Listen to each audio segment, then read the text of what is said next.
komiti machiegni. Jopuonjre mag mbalariany e bwo riwruok mar kuso bade manyanza koro bwogo mar dhi ng'anyo poni obi opuodhi paro mar medo omenda mag somo koa Sh16,000 michulo sani nyaka Sh52,000. Paro ma kamano gol gi aput manano weche mag somo mag mbalariany e pacho ka, kendo igeno ni biro chwale nyim od bura mamalo chieng' Tich Ang'wen mar jumani, kama ibiro goe kogno gi jood bura. Ka gitwak gi ute mag fwambo, jopuonjre go okwedo mokalo parono, ka giwacho ni pek mar ngima kod chal mar uchumi gi sani e pacho ka biro miyo weche mag somo mag mbalariany midhiero ka okal kata puodha paro ma kamano. For that, I want to echo this to the government of Kenya.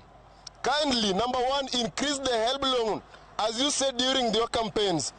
Number two, fund the universities, as you said earlier, so that students are able to get the jobs, the work studies in the universities. Power. You know, those people who are going to, those lecturers, those VCs, they are not paying fee. We are the one who are paying fee, and we know the burden of our parents. And we want to tell this government, you can joke with other people, you can joke with those your political age mates, your political colleagues, but you will never joke with the comrades. Comrades power. If you want to lower the quality of education, that is how it starts. We did not give the Ministry of Education through Machogu a chance to exploit comrades or to exploit parents, but we gave them a chance so that we can ensure that the comrades fraternity welfares are running in accordance with the laws and in accordance on how they want it.